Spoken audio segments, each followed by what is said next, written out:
I'm not a crook. I've earned everything I've got. Military-industrial complex.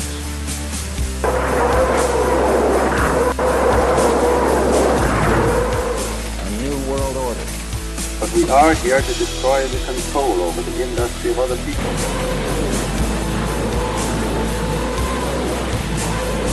I did not trade arms for hostages.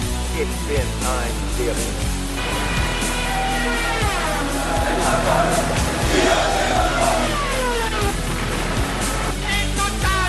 На полный разгром гнусных захватчиков. Myth of the 20th-Century podcast. So, hello and welcome to episode 6 of Myth of the 20th Century. Today we are joined by a very special guest, Jayoh de la Rey, to talk about Rhodesia and South Africa. After growing up in Detroit and working as a development economist in Africa, one day his convoy came under fire as they traversed a country road. Demonstrating his capability with a rifle, Jayoh soon found himself working with a private mercenary group defending diamond mines in South Africa. Now back in America, Jayoh reflects on his time spent seeing firsthand the realities of a still developing African nation and the implications it has for our nation back home. Welcome, Jayoh. Thanks for having me. That made me sound way cooler than I am. No, we all think you're the shit. So we had some questions for you, Hank. Why don't you get started? You did some research on Rhodesia. Right. So one of the kind of interesting things about that part of the world is that there's like the really obvious kind of black-white split, but there's also these sort of ethnic factions within the white side. So like in South Africa, they actually fought the Boer War, essentially between like the Anglos and the kind of Dutch, ethnically Dutch Afrikaners. Boers. Yeah, Afrikaners, Boers. I've heard different terms used for what seems to be basically the same thing. And like Rhodesia was basically an explicitly British colony, and South Africa was like pretty like kind of Boer ethnically dominated, even though they kind of theoretically lost the war like 50 years prior. And I'm wondering kind of like, as you dealt with the whites in that area, like kind of, did you notice sort of differences between like the Boers or Afrikaners and the sort of Anglo-derived people? Was there some tension there? Did they seem to kind of like go about things differently? Just talk a little bit about that. Yeah, so first to kind of clear up the Afrikaner-Boer distinction is Afrikaner is sort of more of an umbrella term, and Boer sort of refers more explicitly to the rural and agrarian white populations. You know, they all speak Afrikaans, etc. But Afrikaner would be an umbrella term sort of including the urbanites, whereas Boer refers to mostly farmers. And for a long time, and even up to now, that's most of the white Afrikaner population are Boers. So all Boers are Afrikaners, but all Afrikaners aren't Boers, if you get my meaning. But yeah, so there are definitely distinctions. Even living in the same country, these people largely didn't live side by side, and they did fight two wars. And you know, the sort of, I don't know, I guess you could say Robert E. Lee of the Second Boer War was Koos de la Rey, from whom I took the handle that I use now.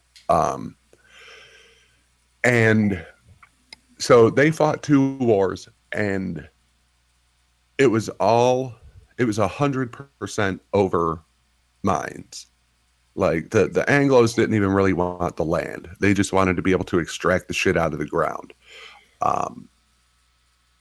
They won the wars and were able to do so. And part of the armistice was that the South African republics were going to get self-rule after the Anglos had some time to get their hands into everything. And then that came about 40 years later. and that's when the National Party, when the Afrikaner government came into power, like that's when they really institutionalized apartheid. And but there's always been a beef. You know, the Afrikaners, one of their big arguments with the internal Anglos, and this is all the way up through the end of apartheid, was that they have somewhere else to go if this goes to shit. They can all go back to England. The Afrikaans language might be Dutch derived, but Afrikaner blood is like 40% French. You know, it's about 40% Dutch, 40% French, about 10% Spanish, and 10% other European. You know, that's how you ended up with generals with last names like De La Rey. In the Bitter Harvest book, it's not Ian Smith specifically making the contention.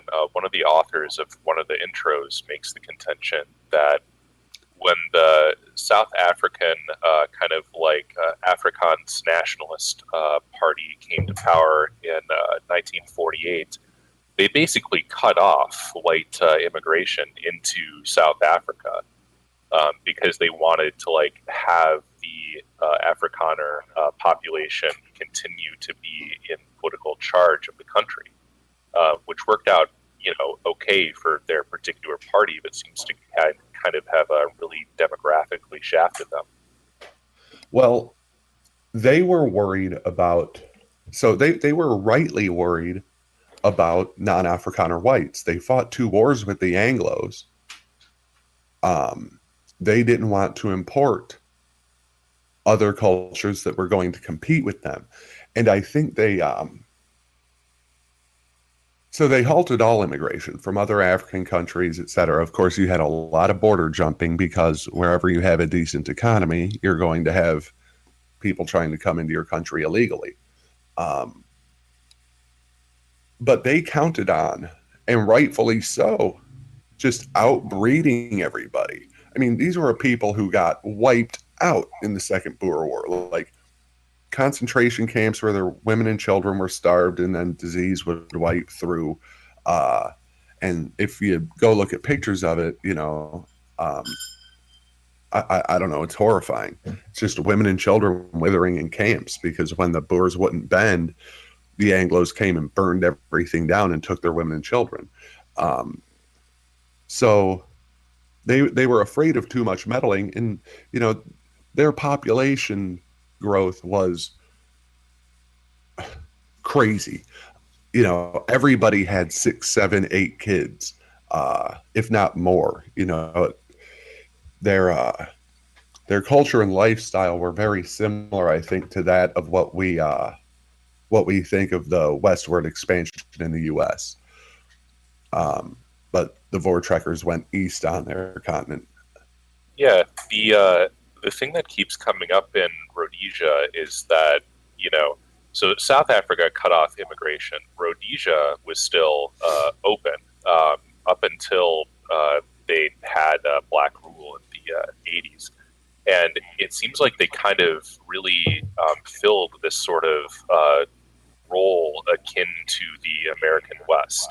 They have all of these stories about how after the war, you had all of these veterans who had just fought in Europe for the UK, and they're like, all right, like things are still crappy in the UK. They still had rationing into the 50s. I'm going to go to Africa. I'm going to build a farm. I'm going to essentially build a country. I'm going to make a life for myself. And they sort of had this reputation for being more British than the British. Yeah. You know, Ian Smith famously was a bad motherfucker himself. He was a fighter pilot, crashed down over Italy, you know, had to, I don't know, hike through the mountains to like get back to his guys or whatever, laid low with some Italian family for a couple weeks, and half his face was paralyzed his whole life. If you watch him talk, you'll notice. But yeah, they fought that war and then had, and a lot of them were hard scrabble anyway. You know, we think of the English Empire, but the average English person was pretty fucking broke. And so after the war, yeah, a lot of them went to Rhodesia. and they had the land was so ripe that it was easy to be more British than the British. You know, a lot of farmers had never seen land this good. The same as when they came to North America. So for those who were willing to do it and brave, you know, disease and Bantu people and what have you, it was pretty easy to set up a farm and start thriving. And then, you know, from there you end up with a couple of cities. Yeah, and then UDI in 1964 because Universal England- Declaration of Independence, just Yeah. for everybody else. Unilateral. Yeah, Thank you. yeah. England wouldn't recognize them, so they said "fuck it" and essentially wrote something very similar to the U.S. Declaration of Independence, almost word for word. So, just for some context, before the UDI in 1965, there's this kind of wave of independence granting that sweeps the African continent. I think the first one is Ghana in 1958, if that's correct. But the major kind of shit shows that happen are in 1960, you have Congo and Nigeria become independent and immediately devolve into civil war. You have a lot of Congolese refugees fleeing south into what had been kind of confederation areas with Rhodesia, like the Zambia area was kind of legally administered along with Rhodesia. And you know, they sort of saw the horror show that independence with a black country without any sort of infrastructure leads to.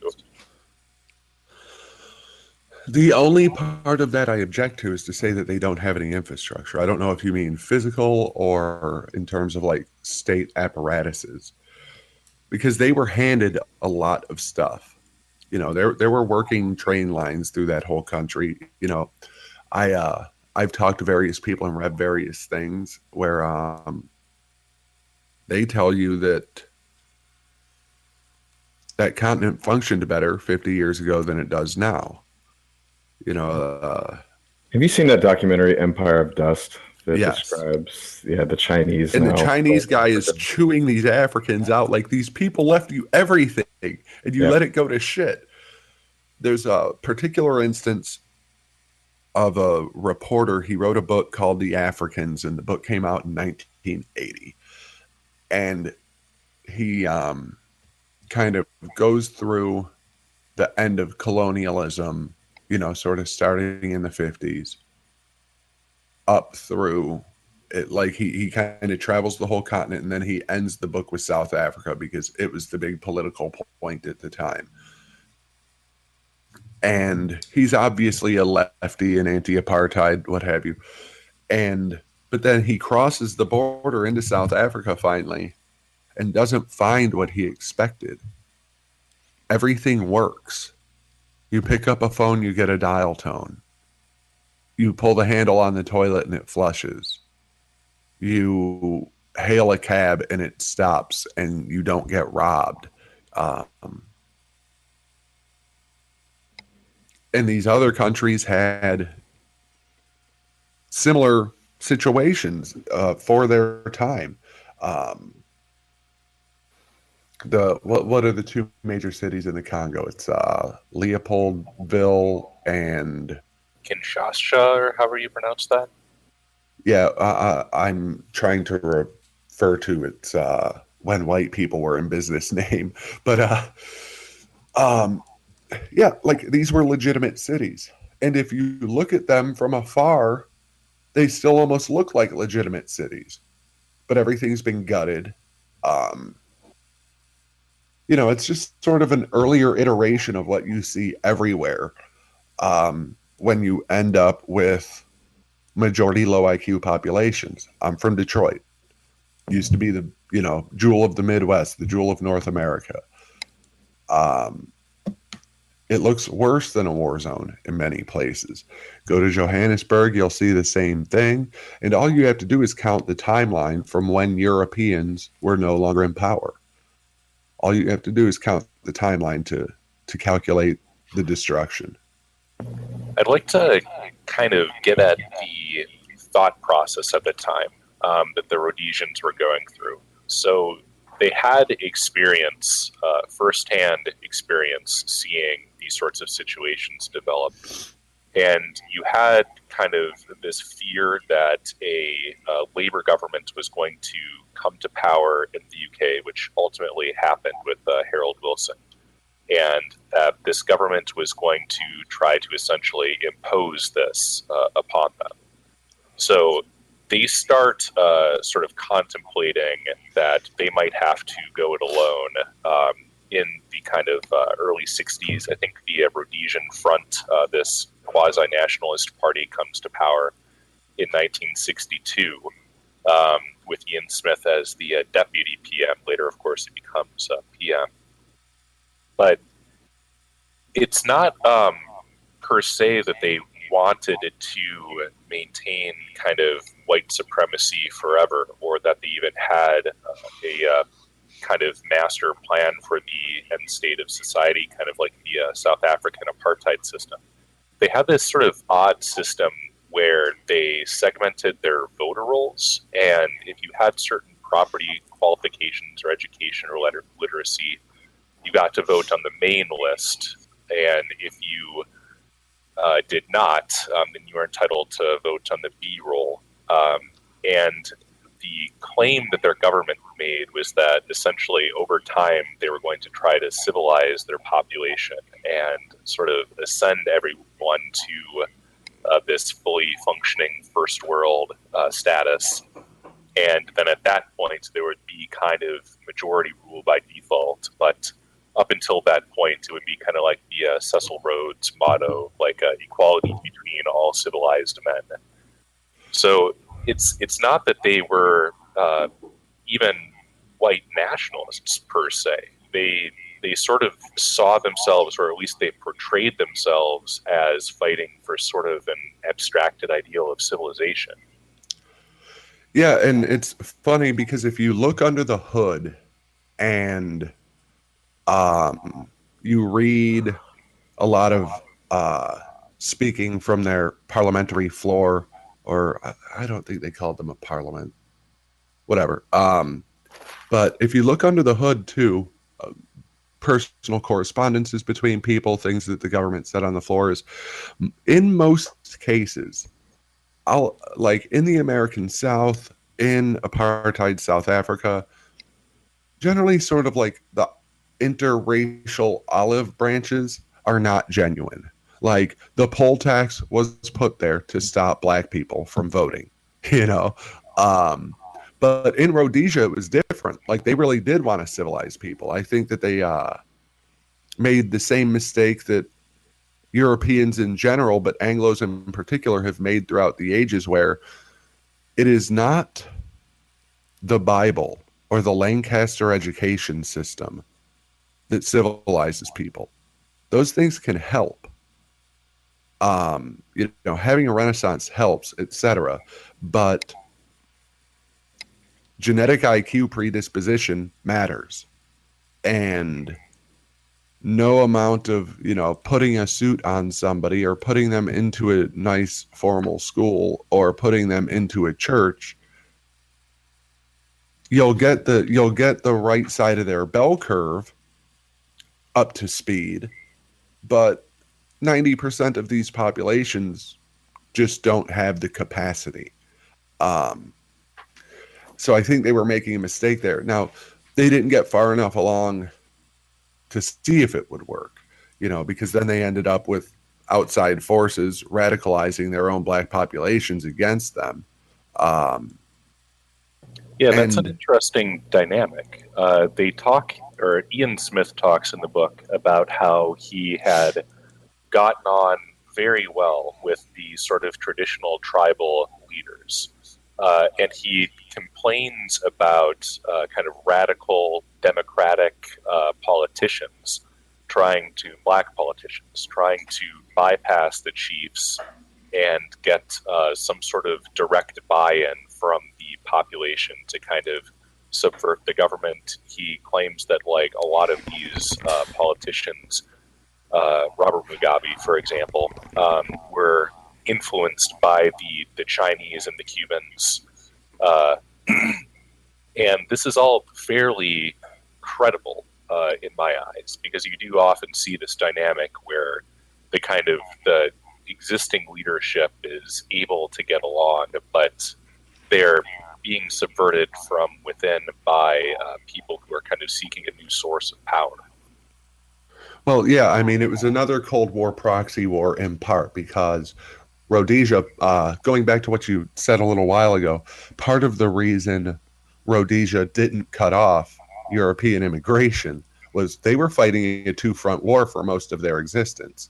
There were two black nationalist organizations, one backed by Russia, the other backed by China, but of course all backed by communists, that set in on them. Mugabe's being the Chinese one, and I forget his right-hand man who was backed by Russia, but he was the VP of the black government for a generation. Yeah, they it was, partially a Cold War proxy war thing. And the Cuban involvement, I really believe that that wasn't just Machiavellian. Like, I think Castro came around to being an actual race egalitarian. I don't think he was when he had his revolution, but I do think he came around to that. But what they tell the locals, what they told them then and what they tell them now, is that white people aren't from here. Everything they have, they took from you. They can't really conceive of making something. Things just sort of appear, and then somebody determines who gets to own them. That's the big man form of government.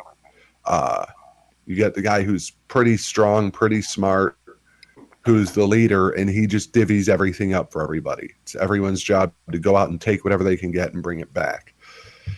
And that goes on today with the farm invasion murders and the genocide in South Africa, with the expropriation of farmers throughout the last 10 years in Zimbabwe, and me and my guys driving down country roads with heavy equipment or diamonds or gold, what have you, and then they come down out of the hills shooting at us. It's because they are told that all of this comfort, all of this order, everything that exists there was stolen from them, and it belongs to them. Let's talk about the Bush War, actually. So there are these sort of isolated attacks on farms, country stores, government installations all throughout the 60s following the unilateral Declaration of Independence. And then in 1972, things start to get hot. There's a lot of Chinese, Russian, Cuban aid. And this is where this sort of Fire Force narrative, it's a pretty decent book, picks up, that you have the government engaging in increasingly elaborate, they call them anti-terrorist measures, to try to fight these kind of insurgent groups in the interior. It's a little bit relevant to kind of your experience having actually engaged in some armed conflicts with these guys, or at least similar guys. Did you kind of ever run into anyone who had firsthand experience in that conflict, or any thoughts on it? Oh yeah, I've talked to a bunch of those guys. A lot of the vets, the white diaspora largely went to Australia, New Zealand, England, but a lot of the vets stayed on the continent, and they're in South Africa. There's a lot of them in Namibia. Some have even stayed in Zimbabwe, but Mugabe's gone out of his way to make it as hard as possible to do that. I wouldn't say that any of the contact we took was similar to the contact they took, because these guys were having to like go out into the jungle to eradicate people, whereas we were a magnet for people to come attack us. Like we weren't fighting a war, we were defending a convoy, you know. So like we didn't do a lot of like slogging through swamps, you know, and shooting it out with, you know, huge forces of trained Africans. That's another big difference, is the people that we were engaged with were people who were handed AK-47s and told, go get that shit. But there were training camps throughout Africa where people were trained and then sent out to go fight the Rhodesians. But yeah, they have like their colloquial word for it, and I can't do the accent right, but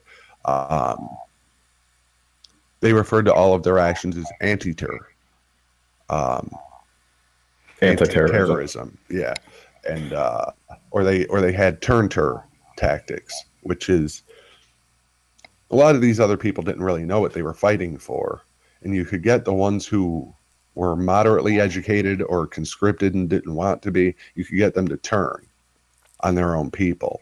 And I won't go into what that whole process is like, but it's really clever if anyone wants to look it up. The turn-tur Rhodesian effort. Yeah, those guys, like, you have to understand that the world was much smaller then, and these people in particular were pretty remote. And they had all this first world infrastructure. They had their own TV station, their radio station or whatever, but their world was very small.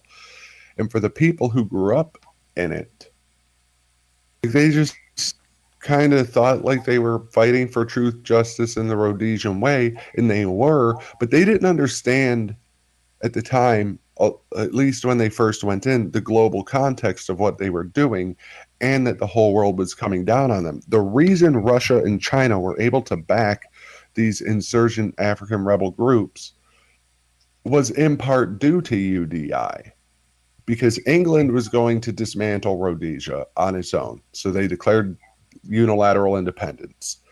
But now they no longer had, they were like a rogue state. So they no longer had that implied, you know, Western NATO-backed protection. The Royal Navy was actually blockading oil shipments going through Mozambique up to Rhodesia. So the British government was directly opposed to this independent nation. They weren't even neutral. They were actively supporting, the opposite.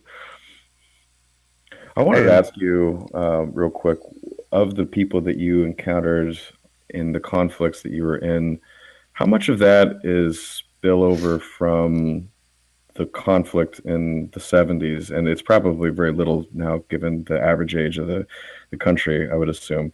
But when I watched the documentary and prep for this, there was coverage of like the 1981-80 period right after the independence. And there were a lot of people who were still fighting in the bush, who were veterans of kind of the independent rebel army. And they seemed to be essentially just using the skills they had acquired during the conflict against the white Rhodesians to essentially try to continue making a living, because the war was over. They didn't really have anything to do. And actually Mugabe was trying to suppress them now. It's sort of turned around. But they were using these skills to try to take over mines, things probably like you had encountered. But how many of these people were you running into were actually veterans of that conflict? I mean, is there like kind of a groundswell of people trying to just take over? Well, I don't know if I ever met any black vets from those insurgent terrorist armies or whatever. I don't. I mean, if I met one, we didn't talk about it and they didn't bring it up to me. But we got to remember there were two different forces, and they didn't fight against each other a lot, but these are wildly undisciplined, 75 IQ jungle people, and they both want to take over the government. And it wasn't until they sort of joined forces at the very end and divvied up power that they stopped fighting with each other, but certain factions among them kept fighting with each other out there. And you have to understand how remote a lot of this shit is. And if you're some little piece of a tribe or clan or what have you, and you manage to take over some other little tribe or clan and make them keep operating a mine and you just fleece them, 90% of Africa is still slavery. It's black on black slavery. All throughout the Congo, it's just, the bigger, tougher group makes the smaller group do labor and they take the money that's created from it. When you think about blood diamonds and things like that, those aren't like some evil Belgian or Anglo white man with a couple of hired guns with, eye patches who are overseeing this operation. No, it's just some local tribe forcing another tribe to mine with their bare hands or a shovel, and then they run around and try and sell the diamonds.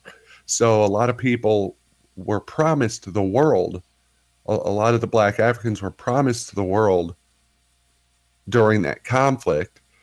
So then they go to the table in 1980, 81, and they all think that they're going to get a big house in Bulawayo or Salisbury and like fancy Western clothes and a car. And that's just not how it works, right? So then they were just like, okay, this promise has been defied. I'm going to go get mine. Right. And that's also in part why Mugabe started expropriating people, was even some of the people that stayed loyal to him who did get some freebies out of the gate, they never quite got what they thought they were going to get. So then he was just like, okay, well, let's take whatever Whitey has left. But and to further back you up on just how bad things have gotten in former Rhodesia, now Zimbabwe, the World Bank compiled a chart that showed kind of the percentage of world per capita income by these sort of Southern African countries. And so if you kind of like go back to the colonial times, a country like South Africa is actually like right at 100% roughly of the world average annual income. Over time, it's dropped down to about 80% to current years. But if you look at what happened to Zimbabwe, it is just a catastrophe. Right after UDI, things are somewhat stable. They're at about 40%. And then when Mugabe takes power, it's about at 40%, and it begins a very steep decline to roughly 5% of the world average income. So they've had a catastrophe. And here's something that has to be pointed out. South Africa and Rhodesia both, even in the face of worldwide sanctions and embargoes, were able to maintain top-tier first world economies. And in each case, when the country was turned over to black rule, not only did they suffer economic disaster, but they were able to find a way to suffer economic disaster in the face of now being allowed international investment and trade. And money being poured into invest from all of these other countries. And they still not only found a way to fail, but in the case of Zimbabwe, found a way to fail just so it's literally the worst economic disaster in the history of the world. Wars don't destroy countries the way communism and black rule destroyed Zimbabwe. We were joking about this before the call, but Mark was asking, was it Zimbabwe that had the $100 trillion bill? Yeah. It's just, you can't even imagine, what that even means. Yeah, and it's funny because you can get them on eBay for like 30 cents. You can get like a stack of 10 of them for $3. Use that in your hip-hop video. Have a bunch of Zimbabwe $100 trillion bills. Platinum Make it rain. Yeah. $100 trillion bills, y'all. Let's talk about the embargo a little bit.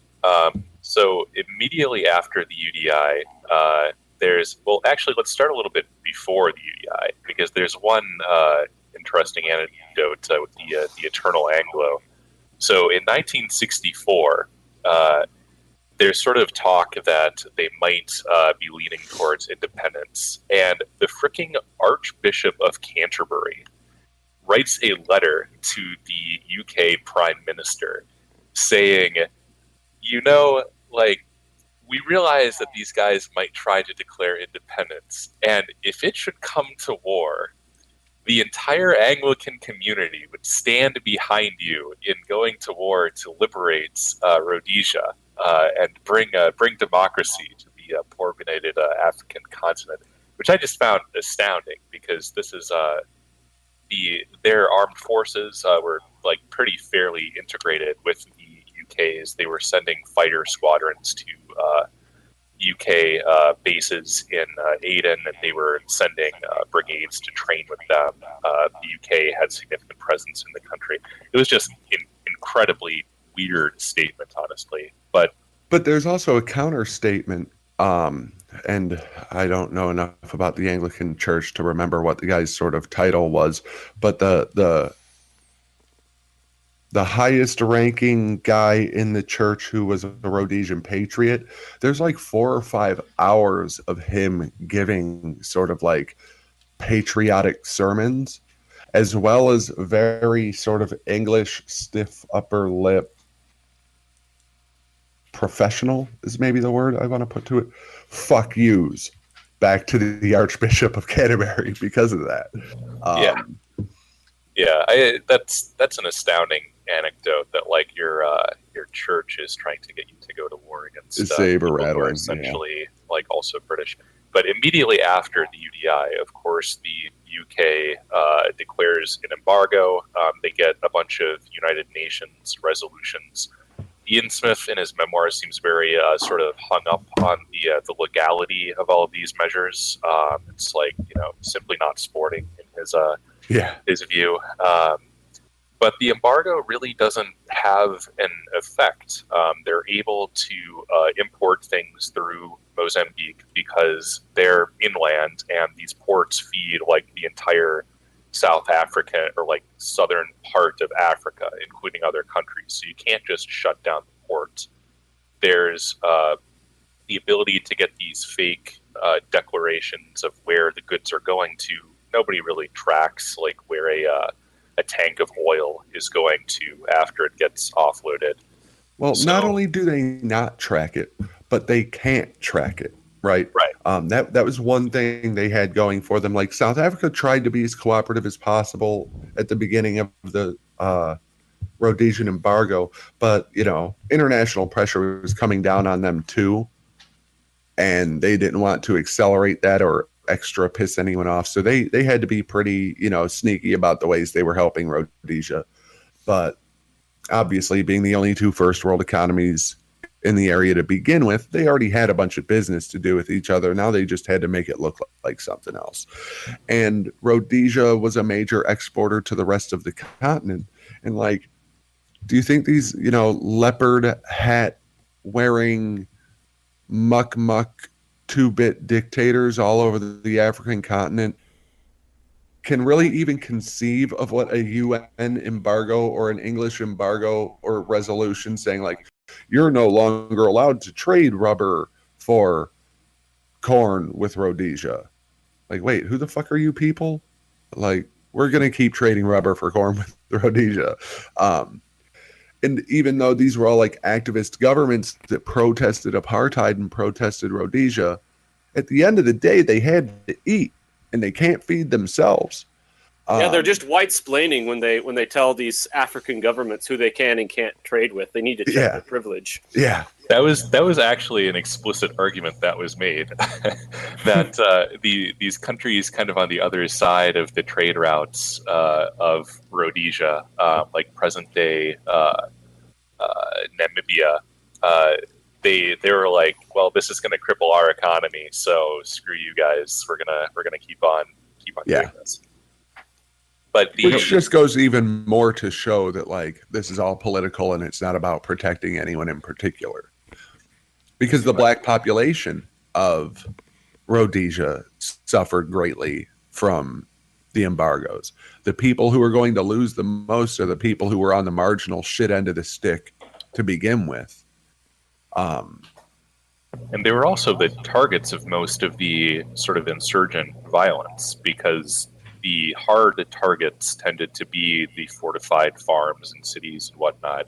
It was a lot easier to go after black farm laborers if you wanted to try to hurt agriculture. Yeah. So they would go and just, pretty brutally torture to death an entire farm's worth of farmhands, as an example, to the others. Yeah, during picking season, they would send in 40 soldiers to wipe out 200 pickers. And then the food all goes bad or whatever, and that hurts the farmer, and that hurts the economy, and that hurts Rhodesia. But really, it was 200 black farm workers that just got murdered, So the embargo doesn't really do a whole lot, but in 1974-75, you see Mozambique become independent of Portugal. Immediately, a Marxist government comes to power, and they actually do make an effort to cut off the Rhodesians and to provide a safe haven for cross-border raids. And this sort of seems like they're kind of Stalingrad. It's like after Mozambique goes, they still kind of sort of have the South Africans, but the South Africans are getting a little bit squishy around this time, as well, as if they really want to be supporting this regime as their kind of sole ally. So after Mozambique goes, it kind of seems like they think that they're in a no-win situation, and they are in a no-win situation. Yeah.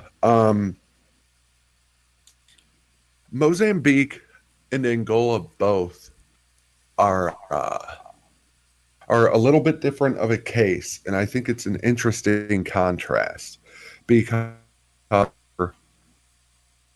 still imperial European properties. They were Portuguese property.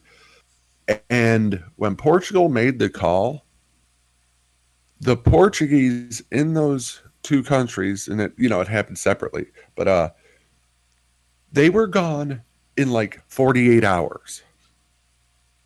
And they burned the country down around them on their way out the door.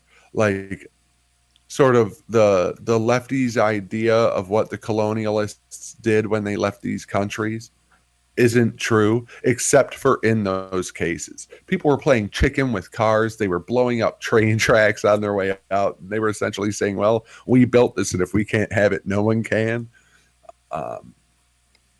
But yeah, then you ended up with wars in both of those countries. Wars, you had several civil wars in Angola, and you had South Africa getting involved in them, and you had constant conflict between Mozambique and Rhodesia. But well, speaking of conflict, it should be pointed out that Mozambique is the only flag in the world that has an AK-47 on it. I don't know if that's still there in their sort of culture, but yeah, they seem to. Well, let me tell you something. Nobody in that country is any fucking good with one. These stories, so I won't go too deep into it. But yeah, they're brave warriors come at you from about 2 kilometers away with a weapon that probably has, because it's an old beat up AK, probably has an effective range of about 250 meters. And they start shooting at you, from 4, 6, 8 times their range. So, yeah, I don't know. Do they hold the rifles horizontally when they fire? Like, the stuff that happens in the movies came from somewhere, and it must have come from there. Because, like, they do the hold it over their head version. They do the hold it at their crotch version, the hold it at their hip version. Everything but shouldering the weapon. And so they're like stormtroopers in real life. Yeah, and it's full auto. Just burn a mag, dump the mag, put in a new one. Burn a mag, dump a mag, put in a new one. And you're watching these people through your glass, and you don't even have to be scared yet. It's going to take them another 5 minutes to get close enough to hurt you if you didn't fight back. So yeah, fuck them in their AK flag. How long does it take to just get rid of all their ammo at that rate? Because I mean, it's like they have countermeasures in the U.S. military to prevent automatic firing because it's very ineffective and it wastes ammo. So Oh, I'm God, wondering, give all of my enemies for all of my life fully automatic capability. This apparently goes back even further. So I was doing some research on kind of the development of the diamond fields in South Africa, and when the white sort of, I guess, equivalents of you were defending those installations back in the day, they would occasionally run into some native people that wanted to see what they can get, and they had this notion that the natives, that is, that if they held their gun sights high, that the bullets would go faster. And so they had a tendency to aim high and miss quite a bit because of that. So I don't know who was training them, but it certainly wasn't the Chinese. Yeah, I don't know. I can't really speak to that, but I can tell you in every iteration of dealing with African insurgents, criminals, military, etc., none of them are good at anything in martial regards. Yeah, you can't bravery. train someone with a 75 IQ. Even an 85 No. IQ, you can't do much. No. And you know, these are people with like 400 and 600 word vocabularies. Again, I'm going to repeat myself, but this is something that I think bears repeating. And every time I appear in some kind of podcast or media, I talk about this. These are people who ask questions like, do you have the sun where you come from? Do you have women where you come from? White people make flying machines. Why do you bother with these trucks? Why aren't you just flying by? You know, is it true you that get white that people in- eat metal? Oh, wow. I was curious if you get this everywhere, because I did watch both documentaries on Rhodesia and South Africa, and I was actually struck by how poorly spoken the kind of Rhodesian blacks were compared to the South Africans. How much of that is just the differences in people versus the education? And did you notice any differences when you were traveling? I've tried to respond more to the like differences between the African tribes, but I haven't dealt with a lot of them in tight and in close. I've dealt with the Xhosa, like I'll try and do their little clicky language thing. I'm not good at it. But I've dealt with them. I've dealt with the Zulus, and you know, I've dealt with various others. But I think a couple of contributing factors to what you were talking about with how much more poorly spoken they were in Rhodesia was their exposure to Westernness and English language had been much more recent. Because there have been white people crawling across South Africa in large numbers for a long time. And you also have this third strata of colored people in South Africa. And people will hear or see them talk and think they're dealing with a black person. But, I mean, by American standards, they are. But colored is not just to say mixed race. It's to say, like, historically mixed race. Like, these have been a people for a couple hundred years. It's a matter of whites, blacks, Malays, Indians fucking each other and then becoming their own culture and then being separately stratified during apartheid. But yeah, and there had been a longer institution of educating blacks in South Africa, you know, starting in the 20s and 30s, whereas in Rhodesia, it wasn't, I don't know, until the late 50s or early 60s that you had much more than, you know, some sort of mission schools and religious schools teaching blacks. But throughout Black South Africa, you had whole big school districts, you know, like a lot of the riots, I believe what set off the Sharpsville massacre, or it was one of the other famous massacres, I don't know, there are always massacring motherfuckers down there, was that they were going to institutionalize Afrikaans language schooling in black areas. But this wasn't just like to cuck them or to hold them down or rub their nose in it or assimilate them. It was because their African languages don't have enough words. They don't have words for anything. None of these, you'll see signs throughout Southern Africa where the sign is in English, Afrikaans, and 2 or 3 different Muk languages. Those languages weren't, some white people 60 years ago invented a written language out of Zulu. Or maybe 80 years ago now, what have you. But these are not written languages. Like, how are you supposed to instruct somebody in engineering speaking Zulu? They don't have words for anything.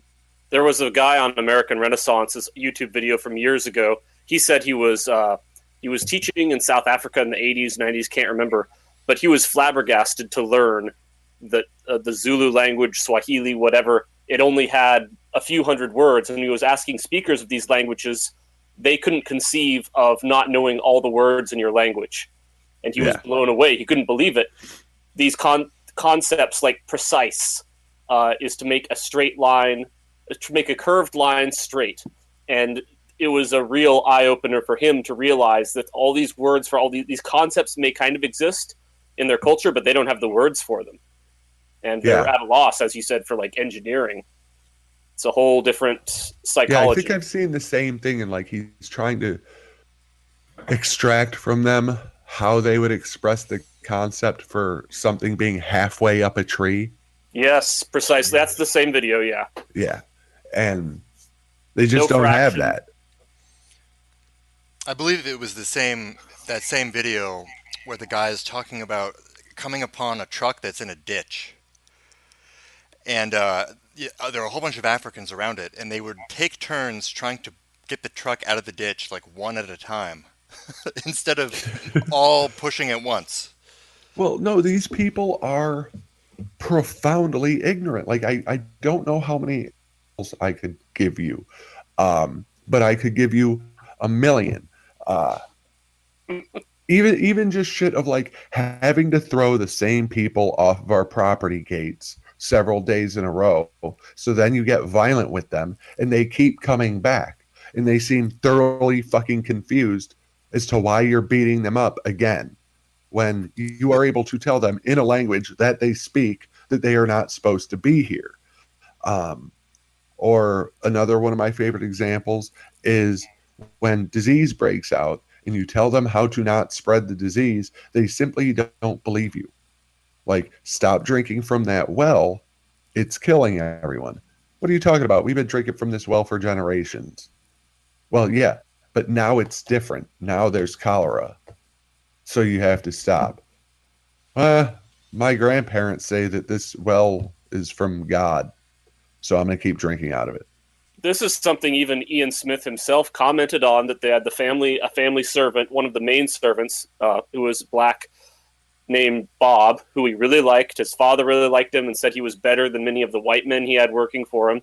When this guy got older, his teeth were all rotten and like going to get infected. It was a serious health problem.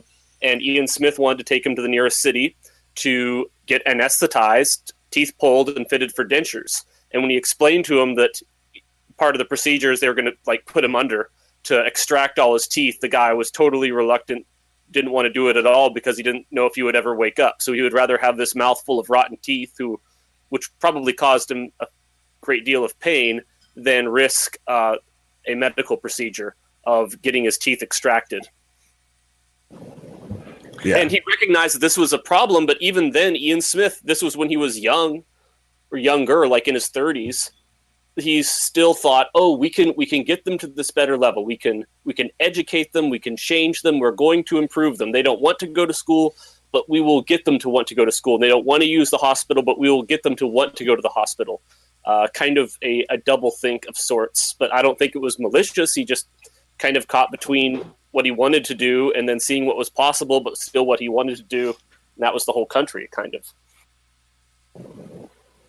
Yeah, again, Rhodesia, more so than any other sort of contentiously segregated society throughout history, was genuine in their sort of hope for future egalitarianism.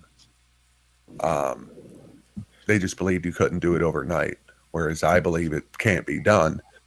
Well, you were mentioning that a lot of the blacks seem incredulous at the concepts of infectious disease, and a lot of what people know about Africa today is their HIV problem. And so I have numbers that show that in South Africa, 13.6% of blacks are HIV positive, whereas only 0.3% of whites have the disease. This is coming from Wikipedia now. The link between HIV, a virus spread primarily by sexual contact, and AIDS was long denied by prior resident Thabo Mbeki and then Health Minister Manto Shabalala Mismong, who insisted that many deaths in the country are due to malnutrition and hence poverty, not HIV. Yeah, the Mbeki as an AIDS denier thing is pretty hilarious. And I forget what the quotes are, but his quotes on it are hilarious. He's like, I've seen several websites that all tell me that that AIDS isn't real or whatever. Like he doesn't even name the websites. He's just like, I've seen several websites on the internet. like, and that's just, I don't know. Somebody said it, so it's true. Like I've decided this thing is credible and I'm going forward with it. But yeah, AIDS is out of control there. It's probably worse than the numbers even. Yeah, I thought it was higher actually than 13. How do you collect data? I think I read 20 in South Africa and over 50 in Congo and Central African Republic, because one of the reasons it's going to be even harder to calculate out in the cut is that one guy gets to fuck all the women. So once he gets it, everyone has it, then all the babies have it, and it only takes a generation and a half before everyone has it. So one of the aspects of the actual Rhodesian conflict that there's a lot written about it, but none of it makes a lot of sense to me. In roughly kind of the 1975-1976 era, South Africa basically cuts off the Rhodesians. They had been sending police, kind of like border guards, some military forces. There's even all sorts of sketchy stories of varying levels of credibility that they were running chemical and biological weapons experiments out in the bush. But they sort of cut most of that off after 1976 or so and basically throw the Rhodesians to the wolves. And the claimed reasons for this are this kind of nebulous notion that, well, if we stop allying with them, we'll be treated better somehow, or we'll take some of the pressure off, which doesn't make a whole lot of sense to me why they would think that, and of course didn't actually happen. Because the South Africans thought that that things might turn around a little bit. See, at the time, South Africa was still like a UN recognized country. Rhodesia was a rogue state since UDI. They weren't just sort of like a misbehaving country, because you got to think 1974 is only 9 years after the Civil Rights Act in the U.S. So you can't lean on them too hard for their apartheid policy, which they're already starting to lean on them. But like, at least they had this legalistic leg up of being an internationally recognized country with their own sovereignty, whereas Rhodesia was seen as a rogue rebel British property. So by not helping them, yeah, like you said, they thought that people would take it easier on them. And I think to some degree it's true, but I think that there was a plan in place to get them one by one, because they took it easy on South Africa through the 70s. Then 1980-81 happens, Rhodesia flips. Now everyone can focus their efforts on South Africa, almost like a divide and conquer sort of thing. Because by 1984, you have P.W. Botha giving the Rubicon speech and invoking emergency powers that lasted through the end of apartheid, just to try and keep shit together. So you implied that there was sort of a plan in place. What in your estimation was behind all that? I mean, it just was it just the march of progress, as the progressives might say, that we need to become an egalitarian society and everyone needs to come into this new world concept of everybody is one people, one world. Or were there other elements? I mean, you mentioned a lot of communist involvement. There's a guy named Joe Slovo who had a role in South Africa. Nelson Mandela was suddenly released after being a terrorist and being in prison for 20 years. How did all this come about? I mean, what was going on that brought this, the entire world actually, to bear down on this country? Why did this happen? In a word, Jews. Right.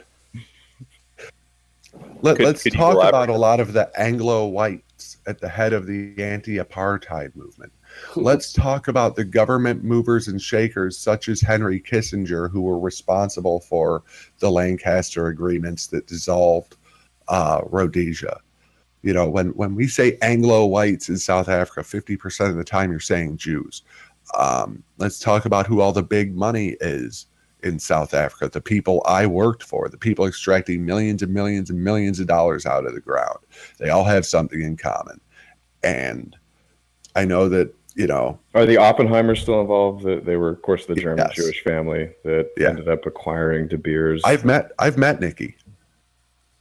And he's the heir to the fortune. Is that? Yeah, he's the patriarch. Wow. And what is it? I think one of his kids is married to a Rothschild, or two of his kids are married to Rothschild. Yeah, the Rothschilds were responsible for, I think it was sponsoring Rhodes and setting up De Beers. They had a big role in that. Yeah. And I don't want to go too far down the Jewspiracy thing. Well, just speak to what you know. I mean, you've obviously run into these people, and so what have you experienced? I mean, like what types of things do you see going on? Well, it's the same thing in the West now, that if you just turn over a rock or look behind something, you'll start to notice a coincidence. All of these groups are headed by lawyers and political hacks, etc., and they're subverters of Westernism. Now, one thing that's a bit of a quandary is that the state of Israel still did a lot of trading and embargo busting to some degree with Rhodesia and to a large degree with South Africa. Were they the ones that gave South Africa nukes? Yeah. Yeah, that's interesting. There was a joint development program. They even plausibly did a joint nuclear test in the middle of the South Atlantic. Yeah, I've seen that stuff. I don't think that actually happened, but I still wouldn't put it past them. But if you asked me to give a yes or no, I don't think that nuclear test happened. But they gave Africa 6 nukes, essentially in exchange for a shit ton of raw materials, because Israel's a barren shithole. And what's most hilarious to me, right, is South Africa was never declared a rogue nuclear nation or anything the way, say, North Korea is now. That's a good point. And it was supposed to be this more mature, more responsible, more adult, more modern thing to turn the country over to Mandela. But the minute that decision was made to have free and fair elections, the first thing the world did was get those 6 nukes out of South Africa. The clerk himself was involved in that, and they sent those 6 nukes back to Israel, because the last fucking thing on earth you want is nuclear blacks, right? Fucking, can you imagine? Can you imagine? Well, they'll just aim high so that they go fast. Great. So when Joburg aims at Cape Town, it could jump the ocean and hit the New World. But yeah, so they turn that stuff over. But yeah, it's the same international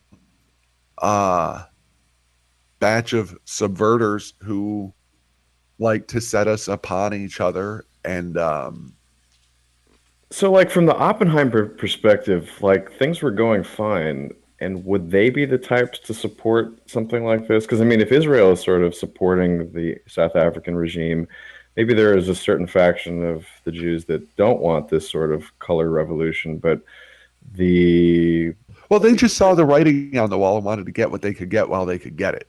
Okay. Yeah. Everyone else be damned. This is when they were building their nuclear program. You know, this is right. Well, Joe Slovo is a Lithuanian Jewish descent. That was somebody that I've heard mentioned before quite a bit, and he was a communist. Yeah.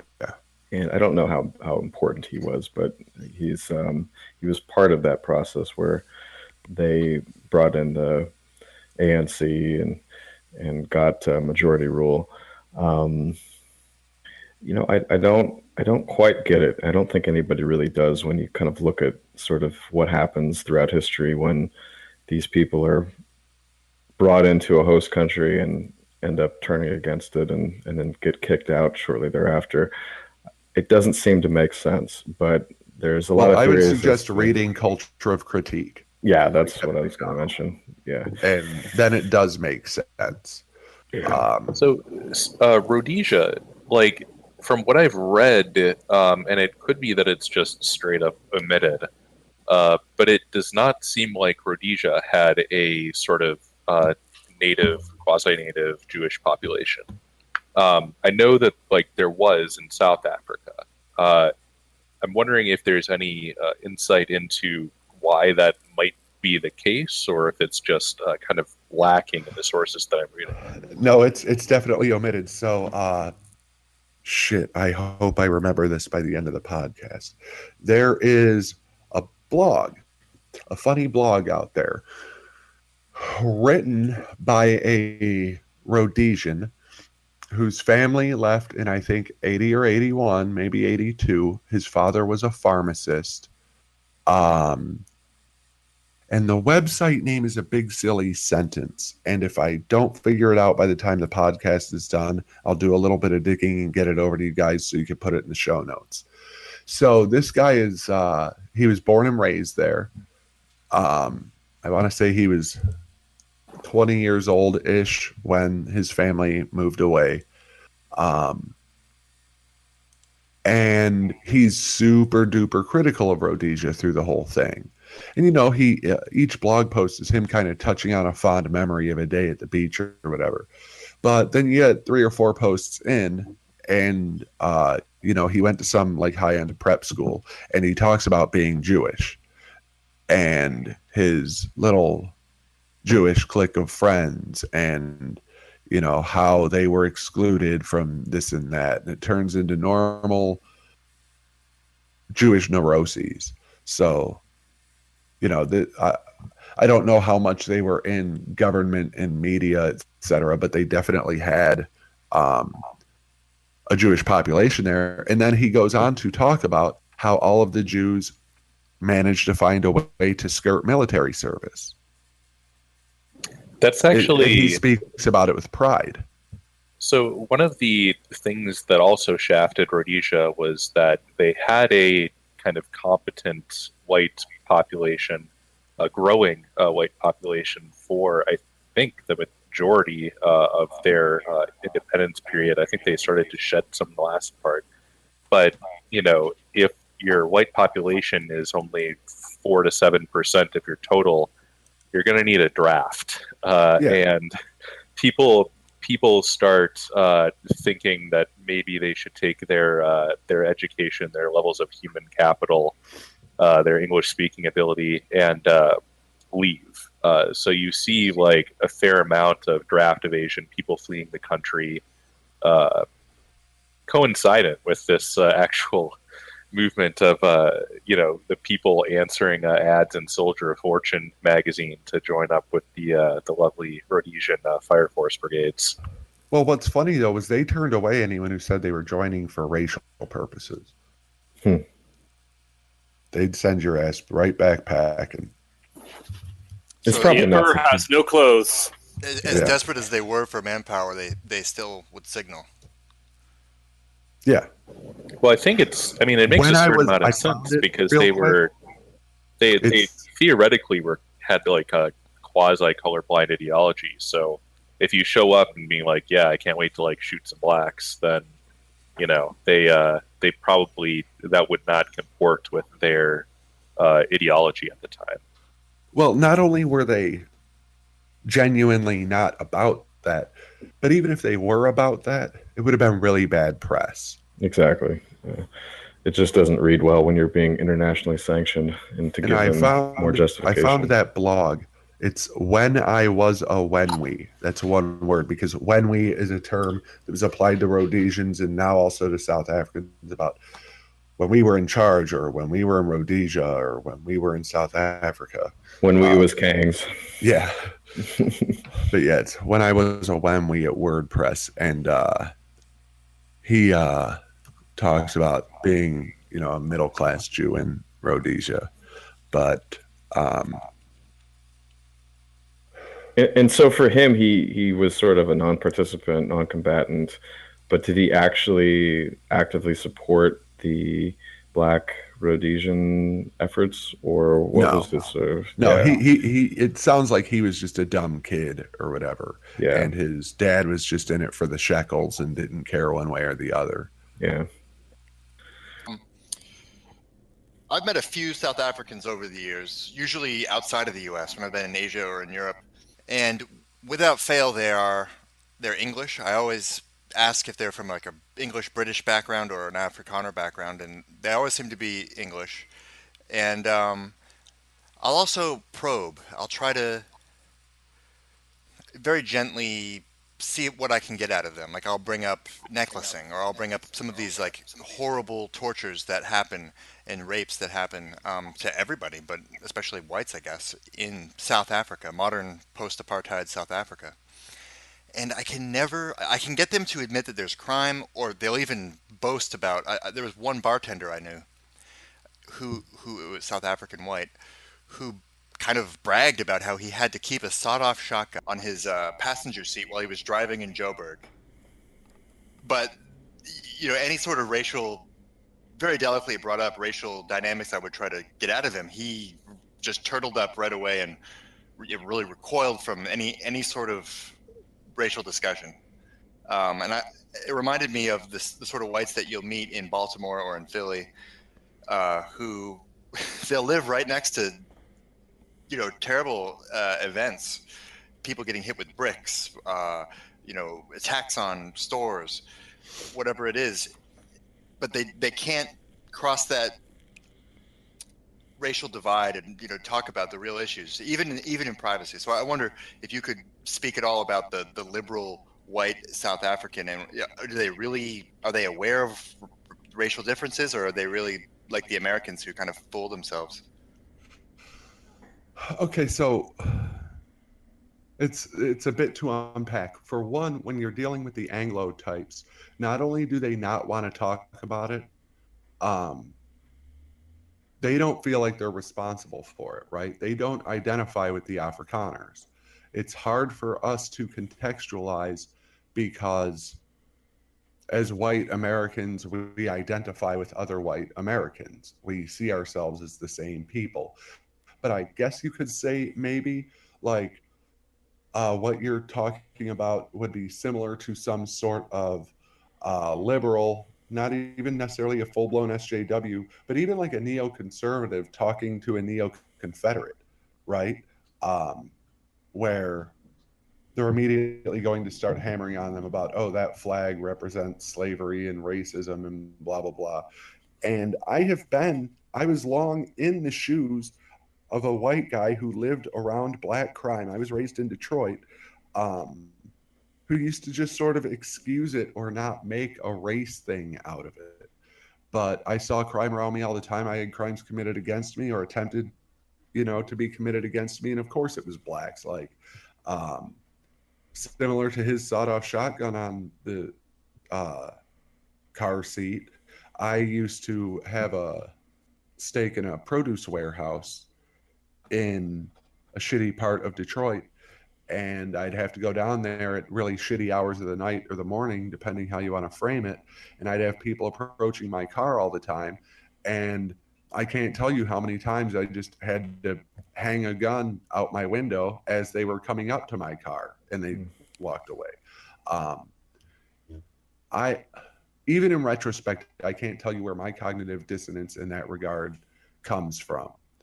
But it's the education in the media. I mean, if I can interject, and I was wondering if they have similar indoctrination in places like South Africa, where on one hand 500% of what we have here. Oh yeah, I can only imagine. Yeah, because it happened overnight. And even when segregation and Jim Crow and those kind of things came to an end in the U.S., we were still an 85-90% white country. Mm-hmm. But as soon as white rule ended there was black majority on deck, rewriting all the history books, all the media, etc. The demonization campaign was hot and heavy and started almost immediately.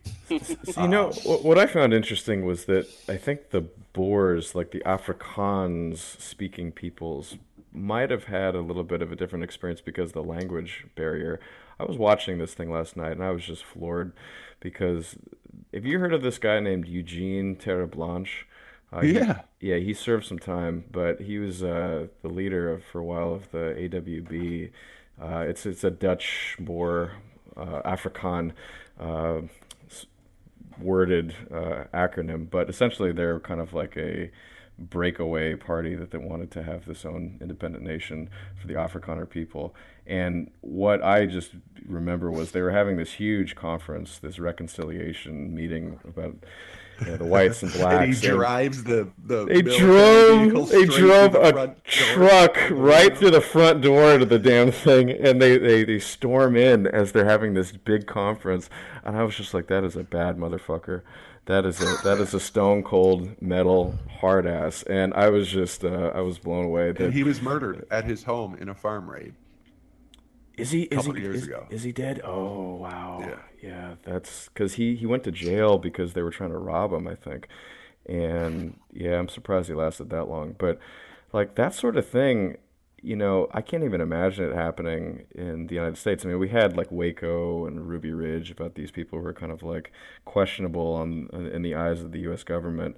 But that type of like oneness with the land, I think you've talked about this before, but how these people, like, they look at their trees in the backyards and they remember, their great grandfather planting that or something. And we don't have that, I think, even in America. And I wonder, what are we going to do if the demographic trends of the United States continue like they have been? You mentioned, the United States used to be 85%, 90% white. Today it's closer to 65%. And at present trends, it's going to drop even more. So at what point do we actually hit South African levels? And if that doesn't, get reversed, what do we do? And could we even do something like this Terre Blanche figure who I think was able to get some concessions, but they never were able to get an independent state, even in a place like South Africa, where they really do have long-standing roots of a linguistic and kind of territorial culture for them. Like, what are the implications for the rest of the world that is sort of kind of accepting all these third worlders into it and following the path? Well, understand that kindergartens in the United States are already majority non-white. But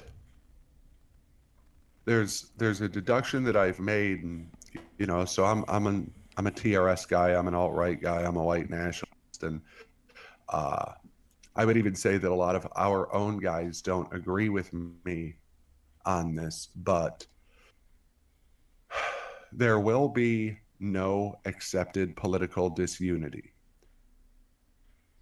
When the United States was much more red-pilled on race than they are now, we killed each other to the tune of 600,000 people, and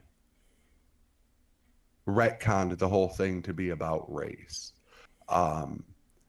We watched Rhodesia turn into Zimbabwe and then have the greatest economic disaster in the history of the world. We watched white rule be turned over in South Africa and turn into a genocide, let alone an economic clusterfuck. Cucking doesn't work. They will not allow any kind of political disunity without bringing down the force of the state on us. They will not allow some version of even like property rights based voluntary segregation. They will not allow separation, secession, withdrawal. The only choices are going to be fight or die. Everything but race war is LARPing. Everything but total war is extinction. Now, if it's extinction through slow roll brownout race mixing, where we turn into Brazil, well, that's empirically what's happening. I mean, that's essentially, you know, when people like sort of like recoil at, and I would include myself in that, just, you know, instinctually at a sort of notion of we have to go to race war now. You have to remember from it too. Yeah, I remember you talking about on, I think it was Fascination. I think you were saying that you were a liberal at one point in your life. I mean, you tried to live the philosophy of Martin Luther King, I guess, of, you know. Well, not quite that, but let's not pause it up that hard. When I was like late teens, early libertarian most of my adult life, right? And I was addicted to the Naxalt, the not all X are like that fallacy, you know, because I had black friends, Mexican friends, I had friends from several walks of life, but it comes to the determination that the good ones are not worth the bad ones. And my white nationalism isn't like born in my skin color. It's born in, you know, my love of Western civilization and first worldness. And without us, it doesn't exist. Yeah, it's a love of what your people and your civilization represent, not a hatred perhaps of another people, but you have to do what you need to do to defend your home and your family, and I think that's what any people have a right to do. And wherever you have third world people, you will have third world conditions. You know, it's a common alt-right talking point that dropping 10,000 Somalis into an area and calling them Americans does not make them American. They will not behave like Americans. Like, you don't just hand them all a pocket constitution and then they become, you know, bootstrapping, you know, first world Western modernists. Yeah. And they certainly don't become the liberals that liberals believe. You know, liberals believe there is a liberal inside everybody, just waiting to get out. Inside each one of these Africans is a liberal, just waiting to buy Starbucks coffee fair trade. Yeah. And, oh, well, they've all been victims of injustice, so they have a proper sense of justice. No, you're just dumb. You're not worth talking to. Like, it's not worth arguing with those people anymore. And that's just another point to, you know, when they had this huge million women or whatever, this big feminist march in Washington, and the whole crowd is chanting Allahu Akbar. Wow. Go be a woman somewhere that they chant Allahu Akbar.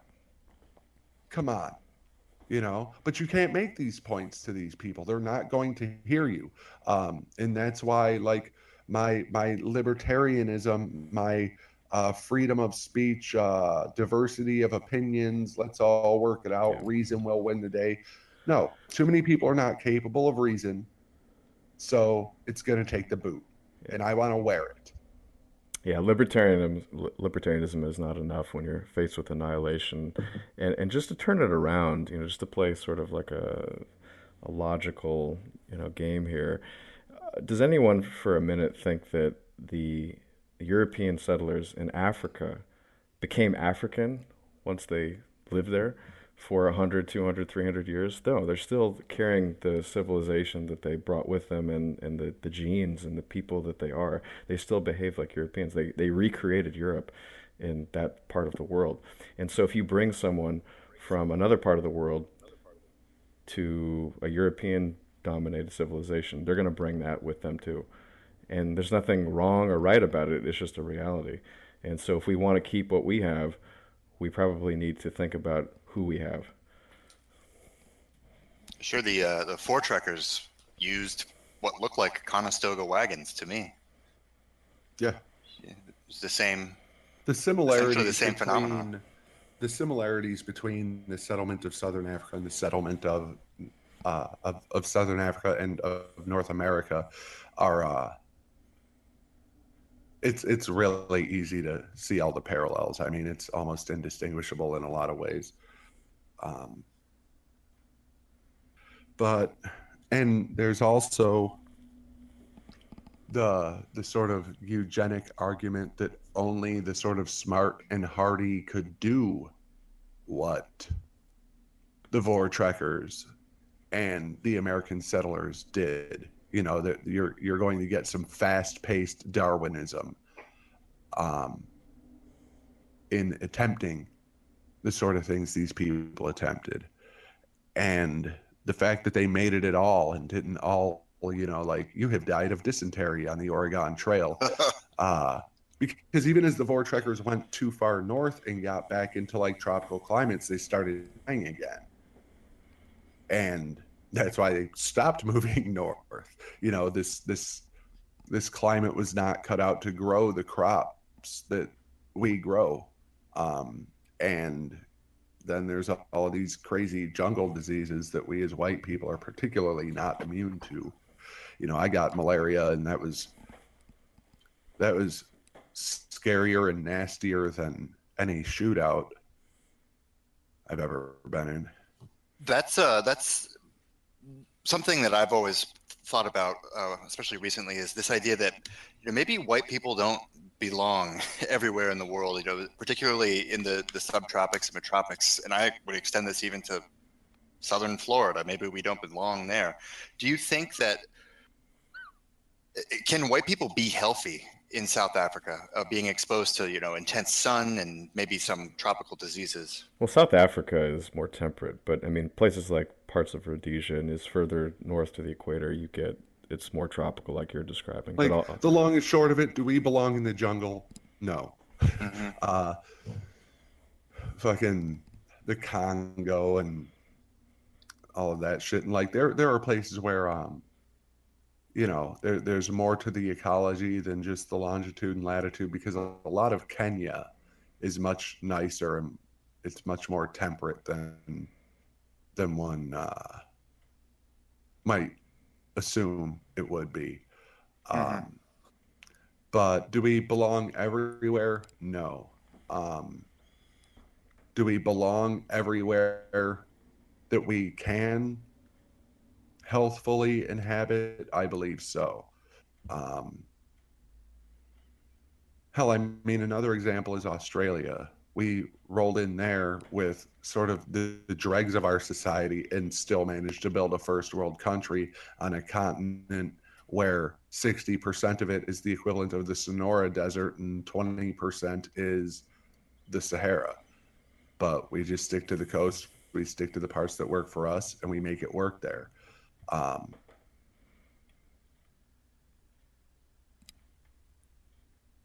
don't think we need the jungles. I don't think there's anything there for us. You can't really grow anything. And if we have to, be a little bit rangy to extract some raw materials or something, I don't think that's much different. Like, that's not trying to build a civilization there any more than we are trying to build a civilization out on an oil derrick in the middle of the ocean or on the north coast of Alaska. What do you think about the geopolitical importance of Africa? Because we mentioned earlier that the Chinese are starting to move in.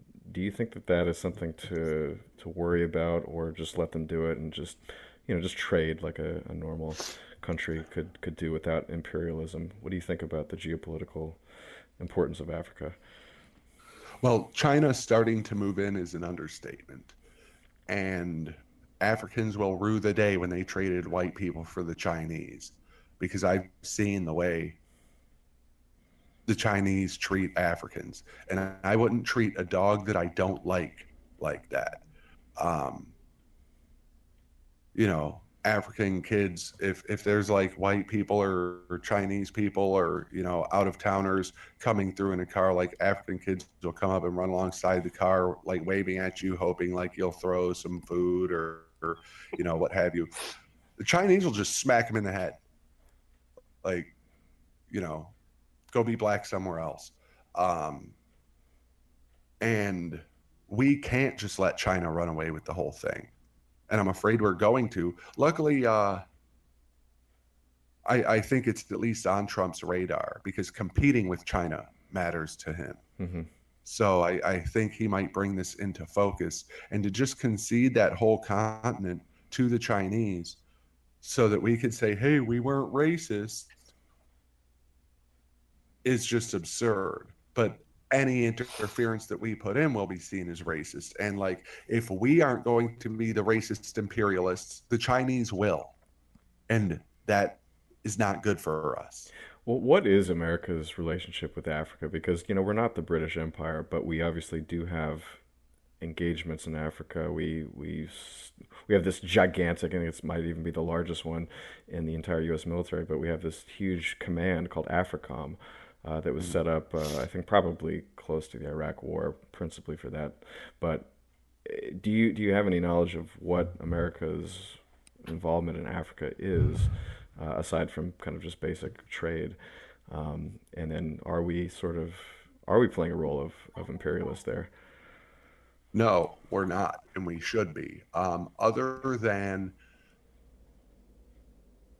adding some pieces to the board in the chess game of world military installations, we're really just welfare daddies to them. Right. We have some, private mining concerns or whatever over there, but a small fraction of what China has, and the balance is tilting more and more drastically every year. I also think we just have a demographic time bomb with Africa. I mean, I was looking at demographic tables, population tables of Africa going back to the beginning of colonization, and they did not have more than 100 million people in the entire continent. They're at over 1 billion now, and they're projected, and I don't even know if I can believe this, but they're projected to hit 4 billion in something like 100 years. They're already skating. That contribute to the world. Malthusian limits. No, if all we did was pull aid, it'd be a genocide the likes never seen before. 90% of that continent would die in 24 months if we just if the rest of the world just stopped giving them aid. Go ahead and keep trading with them. Go ahead and keep buying and selling. Right. But all of their medicine is medicine we give them for free. All of their food is subsidized by us in other Western countries.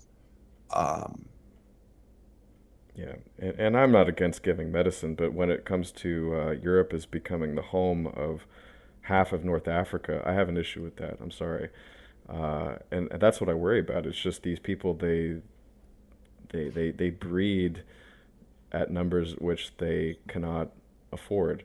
That's what it comes down to. You have these amazing natural resources. Why can't you marshal those, make yourself a real economy, and pay for your own goddamn medicine? Yeah. Right. The medicine should come with was it Norplan injections? Yeah.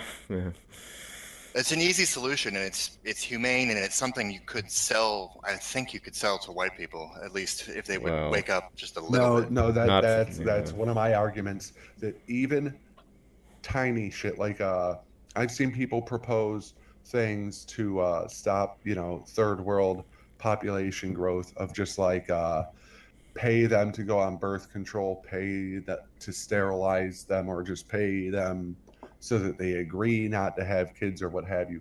All of that is politically 100% untenable. And if you push it, you end up in race war.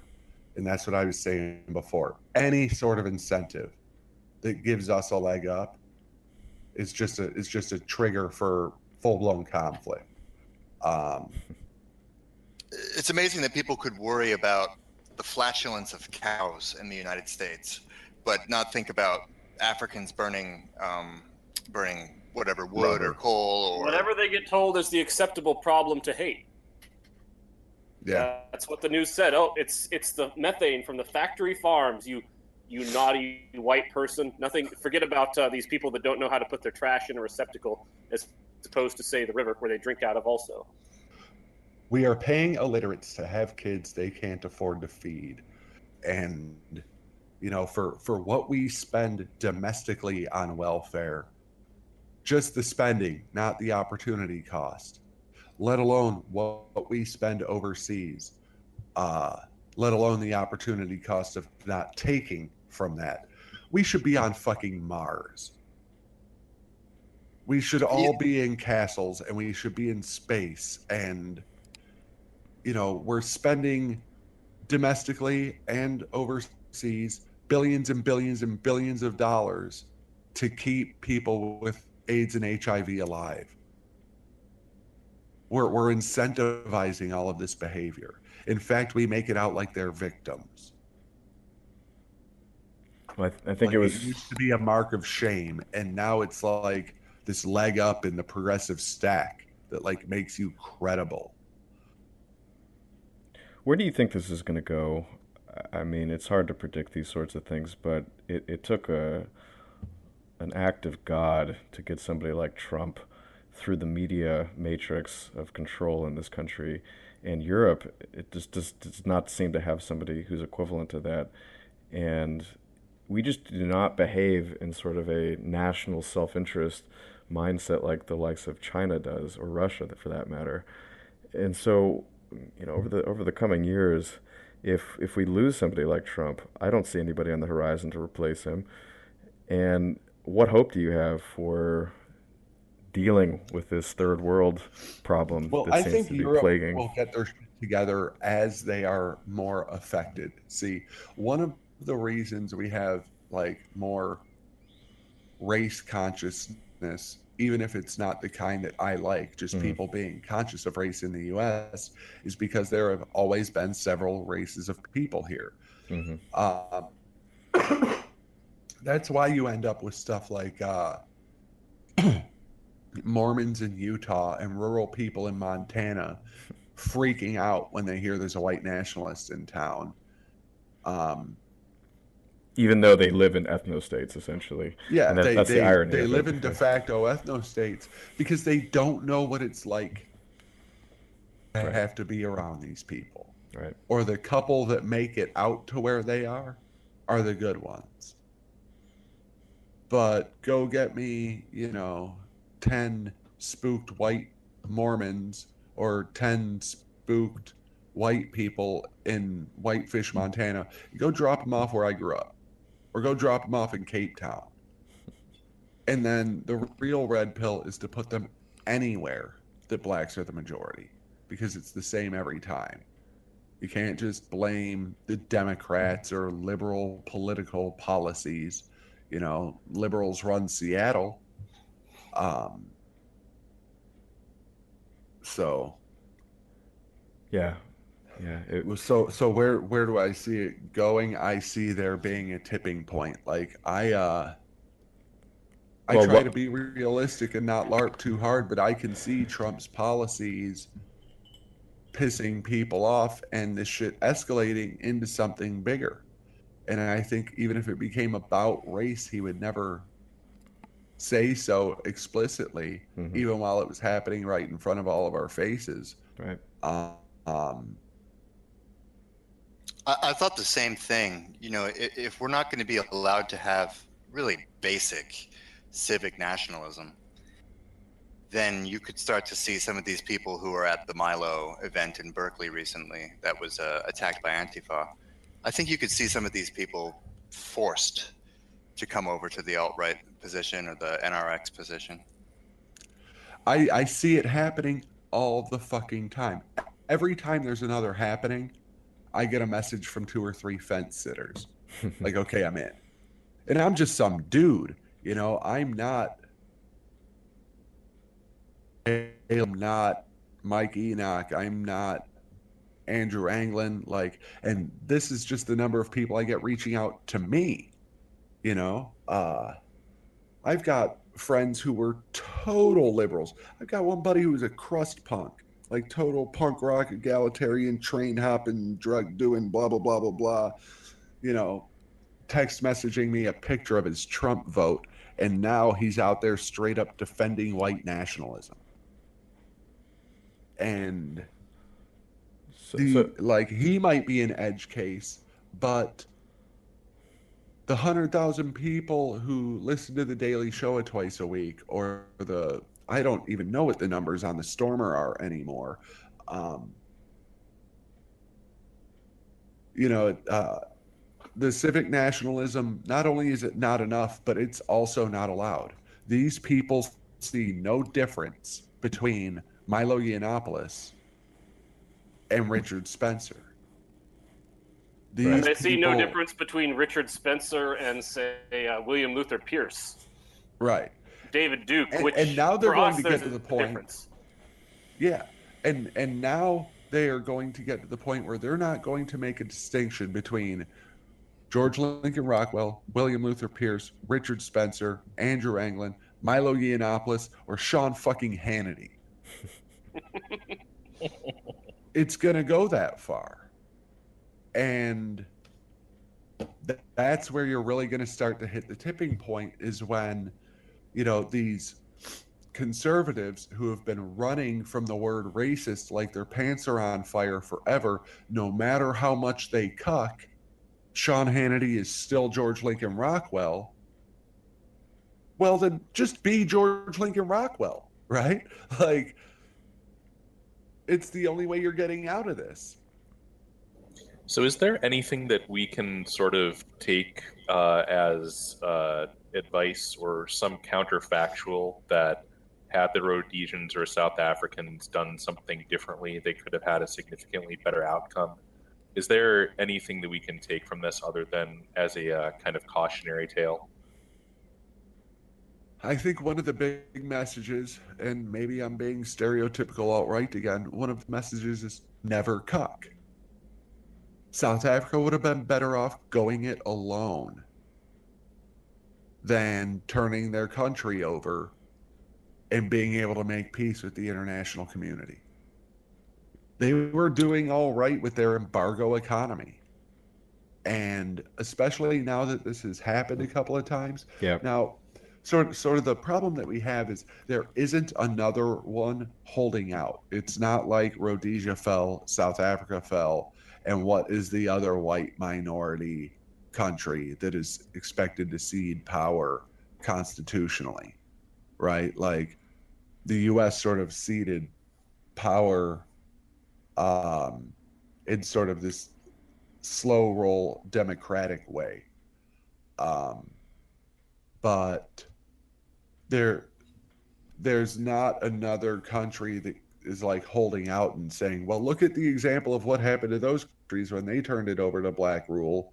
We're fucked now. Because we might have had a black president, but it's not like he was this wildly different ethnicity from us who came from completely outside the system. And, you know, we still had a majority white country, etc. So all we can learn from them is never cuck. Like, when we take the power back, we cannot be generous negotiators when it's over. We can't do anyone any favors. We can't ever do this victor's guilt shit again. You know, we can't cut anyone any slack. The rules need to be absolute so that we don't slide into this again.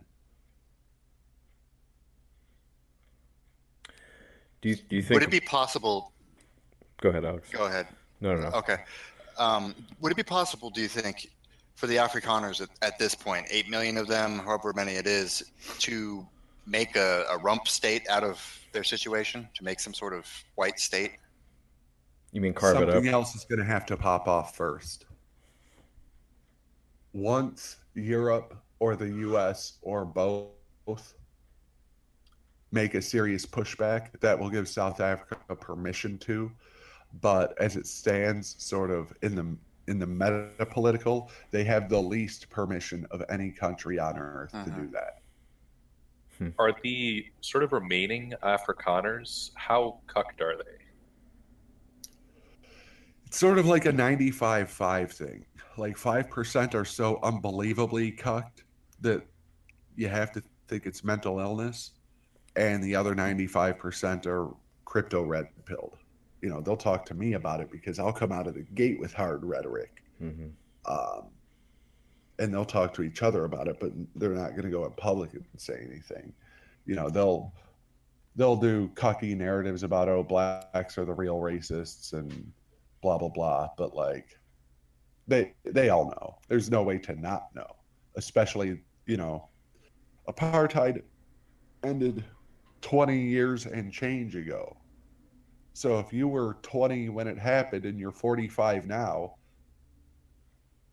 how do you not, you know, you can't pretend that it's anything but the fucking worst, you know?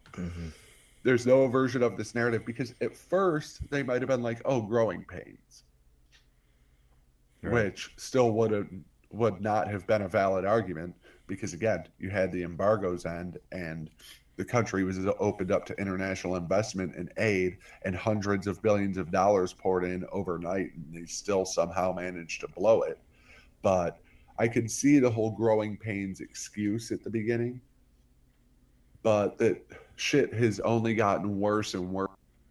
And I guess there have been some points where it plateaued in how awful it was, but at no point did it get any better. Yeah, I can speak so to South that. Africa has plateaued. It's in some sort of stable. Yeah, but stable, now. Horrible, right? Okay.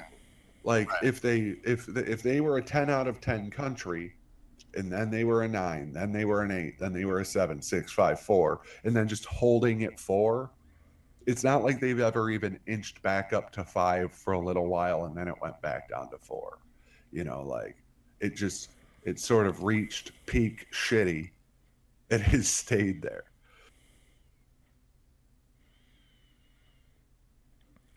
I was just going to say from my own experience growing up in the western part of the United States that the demographics have changed since I was a kid, and I've seen the effects. And when I was sort of going through college, you know, I was trying to reconcile that with what I was being taught, with what I was seeing, and you know, of course, like seems like every white male, you know, I became a libertarian, and so I had this notion that, well, if you just let people do what they all want, then you know, we can all have our own little sovereign kingdoms wherever we walk down the street. But things aren't working out so well, and I think the more and more people are on social media actually discussing these things outside of the frameworks of the education and the media establishments and just speaking honestly to each other, there may be some hope. And I do think that the situation we have now in the United States is much more salvageable than what the South Africans were facing, just because the demographics are on the country's side. And I think what Trump is doing is probably the right one, in which you basically you retain the continuity of the country, you don't break it up, and you just try to make do with what you've got and don't let it get worse. But we have to keep people aware that things were better, and I think that's like the nostalgia, frankly, of Trump. He's kind of bringing us back to what the 80s were in so many ways, when people were proud of this country, and I think we need to keep that going. And I hope Europe can do that too. Just look back to its history, because Europe has an even richer history than the United States. I think that's the way forward. No, I think you're right, that if we are going to get incrementally better with things, that's the way to do it. I just don't know that that's a good long-term strategy. Well, it may even because give you us could a see the sense of biggest security. economic boom ever. Yep. And like you can have this great economic boom where you are going to grow the margins by which Trump won in those Rust Belt states that he won. And the left's argument will be like, okay, we accept your premise that conditions have improved over there. But it's happened at the expense of Muslims and Mexicans. And that's a legitimate argument to them. Yeah. No, I got you. I know. It's just do we want to break the country apart, or do we want to have another civil war? And you have to weigh your options. It's so difficult to know. How do you what it really, to me, what I worry about is if things do get better, people will forget why they were bad, and they will not address the factors that cause things to get to where we are now, where it's just not working out. And it's sort of like, what do you do when you're rich? Well, you sort of take your foot off the pedal and you stop focusing on doing the right things. So it's maybe just inevitable of a cycle that, there's decadence, and then there's a decline, then there's sort of a resurgence. But we definitely got to fix this. So I guess we're all trying to figure out how to do it, though. Well, we'll have Sweden as a cautionary example. Yeah. We that need, place is going to fall apart. We need our North Korea. That's what I always say. It's sort of like, well, we don't have the Soviet Union anymore to sort of say this is an open-air prison camp, but we have North Korea. And so if you want communism, go check that place out and see how good that's working out for them. We might need a South Africa to stick around for the good of the rest of the world to teach people, or Rhodesia, or Zimbabwe. As a good drill instructor would say, now that there is a perfect example of what I don't want to see. Right. And I have sort of too much connection to them to just sort of say like, oh yeah, let them sit there in this shambles as an example. Like, I want to get the show on the road. Or I want to get the show on the road, I should say. And yeah, I guess like my closing argument to nothing incremental is going to save us. Shit's either going to have to pop off or we're going to die. And that was what I see as Smith's folly, and I think some of the rest of you too, and many other people who have looked at the situation as Smith thought, well, I can still have my semi-imperial nation. We're going to improve these people. We're going to make them better. And once they're all at the same level of us, however long it takes, and he was recognizing it was this huge task, that they were going to have majority rule in Rhodesia by the indigenous population. Even though he saw there were these differences, all these obstacles, super hard tasks, but it's the right thing to do, and we can do it. And Nak Salt, here's my servant who's so smart, and he's such a good guy. We can fix them all. And having empathy for the peasants, as you talked about, these farmers who would get raided, tortured by the communist agitators for taking part in elections, or just to terrorize, even if they'd literally done nothing. He felt empathy for them. He's like, oh, I really don't want all these people to suffer. I don't want to leave, because if I leave, if Rhodesia turns over to majority rule, it's going to be worse for them, and I don't want it to be worse for them. I really do think he was sincere in his sentiment. Yeah, and he's kind of the only one that was sincere. I mentioned that before. I think it was real and true when South Africa said it, but they really didn't give a fuck. Yeah, Ian Smith was a true believer in the white man's burden. Yeah. All right, well, with that, I think we'll wind this down. Thank you so much for coming on our show, Jayoh. We all really enjoyed the opportunity to talk with you. You've lived it. You haven't just read about it, so we really appreciate this. Well, thank you for having me on. And if this evokes a lot of reaction, I'm more than willing to come back. Or if we figure out after the fact that there are things we didn't talk about that we wanted to. Well, I had an idea that you may be interested in. I've always been fascinated by Detroit, and if you ever wanted to come on and talk about that, we could do a little work on talking about what happened to that place. Oh yeah, I could go into hard detail on that. That would be a great show. Yeah, I've always wondered, gee, that used to be the Silicon Valley of the United States. What happened? So I think you could probably help us Democrats, out. bro. Those Democrats. liberals and their unions, I tell you. Like Little Portland. told me about it. Dystopia of Democrat-ruled Portland. It's RoboCop. That Reagan trickle-down economics. That was the RoboCop theory. It was like supply I'd side buy economics. that for $1. Some say it's worse than RoboCop depicted it. It is. It's not as sexy. Oh, that's such a shame. I mean, Yeah, RoboCop had a white woman in it.